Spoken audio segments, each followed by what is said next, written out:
आप देख सकते हैं सर, लगता नहीं, ये तो सच्चाई है। आचार संहिता चल रही है। आचार संहिता के अंदर आप किसी नेता को उठा के बंद नहीं कर सकते हैं, लेकिन उनको डर है। वो अपनी हिटलर शाही दिखा रहे हैं। वो हिटलर शाही दिखा के अरे भाई भाई हम सब एक हैं, सबका मालिक एक है, सबका मालिक एक है, हम सब एक हैं। हम सबसे पहले इंसान और फिर भारतीय हैं। हम कोई उसके सारे पाप धुल जाते हैं। और जो बीजेपी के खिलाफ बोले वो भ्रष्टाचारी है। हिटलर साहब मोदी ने हमारा भी बेटे बाप का रिश्ता खत्म कर दिया। हमारे बेटे आए हैं, इन्होंने इसका भी रिश्ता खत्म कर दिया। हमारे पर रोज लट चलाते हैं।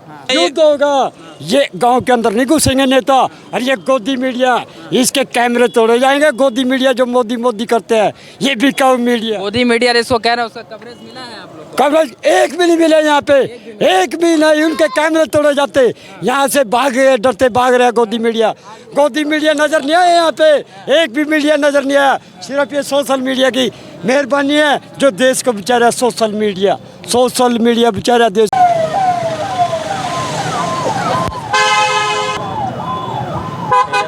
तेजस्वी यादव।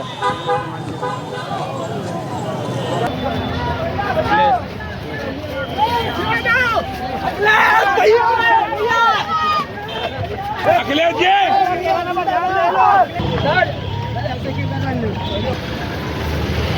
गई, किसमें गई? अच्छा गई।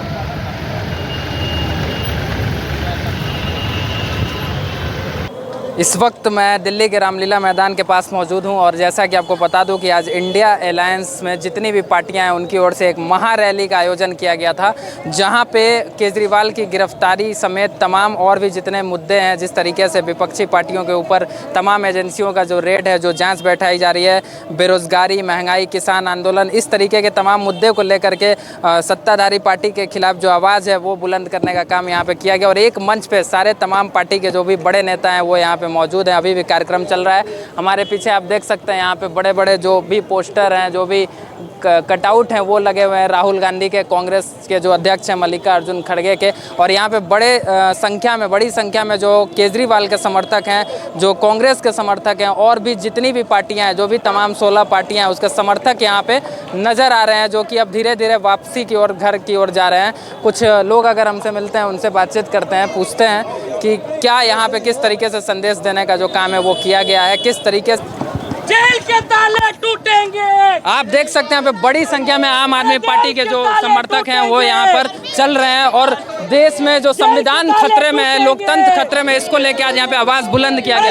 और देख सकते हैं हमारे शख्स मौजूद है, पूरी तरीके से ताले में और बेड़ियों में अपने आप को जो है इन्होंने कैद कर रखा है। और इनको उम्मीद है कि ताले टूटेंगे और एक बार फिर से दिल्ली के जो मुख्यमंत्री है वो छूटेंगे। इसको लेके आज यहाँ पे आवाज़ बुलंद किया गया है। क्या कहेंगे सर, किस तरीके से आवाज़ बुलंद करने का कार्य? देखिए सर, मैं इतना ही बताना चाहता हूँ कि इस टाइम देश का लोकतंत्र और संविधान खतरे में है और बेड़ियों में जकड़ा हुआ है। अगर 2024 में हमने भाजपा मोदी सरकार को नहीं बदला तो बोलने की आज़ादी भी छिन जाएगी। इतना ही मैं कहना चाहता हूँ।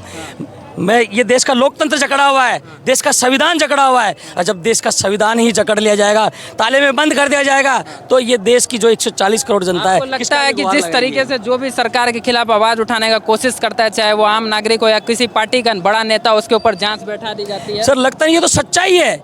आचार संहिता चल रही है। आचार संहिता के अंदर आप किसी नेता को उठा के बंद नहीं कर सकते हैं, लेकिन उनको डर है। वो अपनी हिटलर शाही दिखा रहे हैं। वो हिटलर शाही दिखा के अरविंद केजरीवाल जी को उठा के बंद कर दिया उन्होंने। अच्छा, बीजेपी कह रही थी कि जितने भ्रष्टाचारी हैं, जितने चोर हैं, सारे लोग एक मंच पे इकट्ठा हो गए। आपको बता दूं मैं आपको कि ईमानदार लोग एक तरफ हो गए हैं और जितने भी भ्रष्टाचारी लोग हैं वो सारे बीजेपी के अंदर चले गए हैं। और बीजेपी ने एक ऐसी वॉशिंग मशीन लगा रखी है कि जिसके अंदर जो चाहे 50 करोड़ के घोटाले वाला हो, चाहे 50,000 करोड़ के घोटाले वाला हो, अजीत पवार हो, चाहे जिंदल हो, या कोई और भी शख्स हो, सबको बीजेपी कर क्या रही है? या तो हमारे साथ आ जाओ या जेल में बंद होने के लिए तैयार हो जाओ। सिर्फ बीजेपी डराने की राजनीति। जो भी बीजेपी ज्वाइन कर ले वो सबसे ईमानदार नहीं। बिल्कुल बिल्कुल, जो बीजेपी ज्वाइन कर ले उसके सारे पाप धुल जाते हैं और जो बीजेपी खिलाफ बोले वो भ्रष्टाचारी है। कुछ ही दिनों का वक्त जो है, 1 महीने से भी कम का वक्त है चुनाव में। आपको लगता है कि ये जो आज यहाँ से मैसेज दिया गया है देश के जनता तक पहुँचे, बदलाव की लहर आए? सर, दिल्ली देश का दिल है और जो दिल्ली से जो मैसेज आता है वो पूरे हिंदुस्तान में जाता है और यहाँ से जो मैसेज आज गया है, मैं आपको बता दूं कि मोदी जी वैसे ही डरे हुए थे और आज की रैली के बाद मैं आपको बता दूं कि वो 400 पार नहीं हो रहे हैं, वो सिर्फ 40 पार हो रहे हैं। और इंडिया अलायंस को कितने सीट मिल जाए? सर इंडिया अलायंस को 300 से ऊपर सीटें मिलने जाएंगी। 300 से ऊपर सीटें मिलेगी। और आप जिस तरीके से ये यहाँ पे लगाया हुआ है संविधान खतरे में, ऐसा क्या कुछ देखने को मिला जिससे लग रहा है कि सर संविधान खतरे में है? बिल्कुल संविधान खतरे में है, कोई भी आज बोल नहीं सकता है, लोग डरे हुए हैं, कोई भी बोले उसे डिटेन कर लिया जाता है, जेल में उठा के डाल। सर एक सिटिंग मुख्यमंत्री अरविंद केजरीवाल जी को अगर उठा के जेल में डाल दिया तो आप और हम की और देश की जनता क्या है उनके सामने? वो हम लोगों को कीड़ा मकोड़ा समझ रहे हैं, वो कुछ नहीं समझ रहे हैं। वो जिस मर्जी को चाहे उस पर मुकदमा ठोक देते हैं, जिस मर्जी को चाहे उसको उठा के जेल में बंद कर देते हैं। को टक्कर देने के लिए पूरे इंडिया अलायंस में सबसे मजबूत चेहरा कौन, किसको देखते सर हैं? प्रधानमंत्री को देश की जनता प्रधानमंत्री बनाती है, देश से ऊपर कोई भी नहीं है। कौन सा ऐसा चेहरा, अभी कोई ऐसा शख्सियत जो प्रधानमंत्री? सर मैं तो कहता हूँ देश का हर नागरिक प्रधानमंत्री जिसको देश की जनता चुन के लेके आएगी इंडिया गठबंधन में, सब मिलके देश के संविधान सरकार बनाएंगे। इंडिया अलायंस अगर किसी को भी बनाती है तो उसको बिल्कुल बिल्कुल बिल्कुल बिल्कुल बिल्कुल बिल्कुल ऐसा ही होगा, ऐसा ही होगा, ऐसा ही होगा। ठीक है, बहुत धन्यवाद सर बातचीत। आप देख सकते हैं यहाँ पे ये क्या गिरा? इस तरीके से एक और सर है हमारे साथ। क्या ये नाम है सर? राजवीर बताइए क्या पानीपत से क्या कहना? ये मोदी ने सेंट्रल जेल में डाल दिया था देश के झंडे को भी। ये देख सेंट्रल जेल कटवाई अम्बाड़ा की, पैदल चलने की भी आज़ादी छीन ली मोदी ने। किसकी छीन ली? मैं देश की पैदल चलेगा उसको भी जेल में डाला जाता है। बोलने की आज़ादी तो छीन ली थी, पैदल चलने पे भी आज़ादी। ये आपने हाथ में लिया, इससे क्या संदेश है? ये भाईचारे का संदेश है। भाईचारे का? हाँ, भाईचारे का संदेश। कहाँ से कहाँ के? हिंदू सिख ईसाई मुस्लिम भाई सबका मालिक एक है, सबका मालिक एक है, सबका भगवान एक है। लग रहा है आपको कि इस वक्त देश में जो है वो भाईचारा खत्म हो रहा है, ऐसा लग रहा है? खत्म कर दिया आरएसएस ने, बीजेपी ने खत्म कर दिया। हर रोज हिंदू मुसलमान। कोरोना काल में भी देखिए होगा आपने, आप लोग ही पत्रकार थे कोरोना काल में, है मुसलमानों ने कोरोना फैला दिया। कौन है ये लोग, कौन है? नूह में देखिए होगा दंगा प्रसाद, वहाँ भी किसानों ने बचाए थे, नहीं देश में आग लगवाने की साजिश थी। लेकिन फिर भी मोदी कह रहे हैं कि इस बार 400 सीट पार करेंगे। अरे इनने तो 2019 का इलेक्शन पुलवामा में 45 जवान मरवा के, जवान और किसान पे लाशों पे राज करने वाला मोदी हिटलर शाही। जय जवान जय, इन्हें जवान भी मारा और किसान भी मारा और मजदूर भी मारा, देश को मारा, देश को।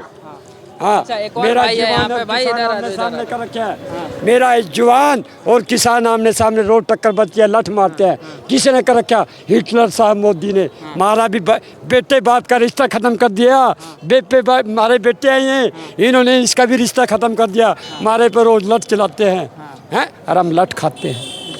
ये मतलब देश में इस वक्त स्थिति जो है वो काफी भयंकर हिटलर शाही, तानाशाही। जो बोलेगा उसको जेल में डाल दिया जाएगा। जो चोरी करके इनकी पार्टी में आएगा वो साफ हो जाएगा। और नवीन जिंदल कोयला घोटाला, कुरुक्षेत्र से टिकट दिया, कुरुक्षेत्र से जिस कोयले का घोटाला कर रखा है जिसने, वो टिकट देते अपने में मिलाते हैं जबरदस्ती। पार्टी में आते तो सभी सफेद पोश हो जाते हैं, बीजेपी में आते ही। अगर आपको सफेद पोश होना है तो बीजेपी में चले जाइए। और कुरुक्षेत्र ये सच है, ये बिल्कुल सच्चाई है। से महाभारत का युद्ध ये होगा, बिल्कुल सच्चाई है। युद्ध होगा। ये गांव के अंदर नहीं घुसेंगे नेता, और ये गोदी मीडिया, इसके कैमरे तोड़े जाएंगे। गोदी मीडिया जो मोदी करते हैं, ये बिकाऊ मीडिया। मोदी मीडिया इसको कह रहा है, उसका कवरेज मिला है आप लोग को? कवरेज एक भी नहीं मिले यहाँ पे, एक भी नहीं। उनके कैमरे तोड़े जाते, यहाँ से भाग गए, डरते भाग रहे। गोदी मीडिया नजर नहीं आया यहाँ पे, एक भी मीडिया नजर नहीं आया। सिर्फ ये सोशल मीडिया की मेहरबानी है जो देश को बेचारा सोशल मीडिया बेचारा देश को। गोदी मीडिया तो बर्बाद कर रहा है, बर्बाद देश को बर्बाद। क्या कहेंगे, किस तरीके का यहाँ से करने वाला वो किया गया? ये चलते ये देखिए, मैं आपको बताता हूँ।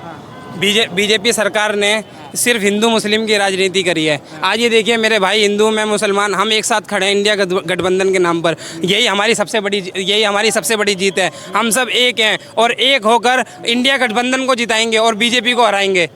बीजेपी का कहना है ये हमारा देश परिवार है। परिवार कहाँ समझते हैं वो? जैसे अपने परिवार, कहीं ना कहीं आप लोग हिंदू मुस्लिम सिख ईसाई जो हमारे देश, हिंदू सिख ईसाई मुस्लिम भाई हम सब एक हैं। सबका मालिक एक है, सबका मालिक एक है। हम सब एक हैं। हम सबसे पहले इंसान और फिर भारतीय हैं। हम कोई हिंदू मुस्लिम और हम धर्म के नाम पर बंटने वाले नहीं। हम इन नेताओं की बातों में आने वाले नहीं हैं। हम इंडिया गठबंधन को जिताएंगे और बीजेपी को हराएंगे। कोई भी राजनीतिक पार्टी हो वो धर्म और जाति के आधार पर बात तो करती ही है, चाहे कोई कोई भी पार्टी नहीं करती, बीजेपी के अलावा कौन करता है? सिर्फ बीजेपी धर्म और जाति के, इनके अलावा और इनके पास और कोई मुद्दा नहीं है। हमारे केजरीवाल जी हैं, हमारे केजरीवाल जी ने इस बार विधानसभा इलेक्शन में कह दिया था कि मेरे दिल्ली वासियों, अगर मैंने काम किया तो मुझे वोट देना, नहीं तो मत देना। देश के इतिहास में पहला नेता ऐसा है जिसने कहा था कि मैंने काम किया तो मुझे वोट देना और अथवा मुझे वोट मत देना, और फिर भी वो जीत गए। इसका मतलब उन्होंने काम किया है। 7 लोकसभा सीट में किसको? 7 लोकसभा सीट में 4 तो आपकी आएंगी, 3 कांग्रेस से आएंगी। बीजेपी साफ होगी दिल्ली से। जब दिल्ली साफ होगी तो इंडिया में सब जगह साफ होगी। ये 100 सीट पे इसके पार ना हो पाएंगे। बहुत धन्यवाद बातचीत करने के लिए आप लोग का। ये आप देख रहे हैं किस तरीके से यहाँ पे भाईचारे का संदेश दिया जा रहा है और बड़ी संख्या में जो हुजूम है वो अब लौट के वापस की ओर जा रहा है। और भी कुछ लोग मिलते हैं, उनसे बातचीत करते हैं, दिखाते हैं आपको रिपोर्ट।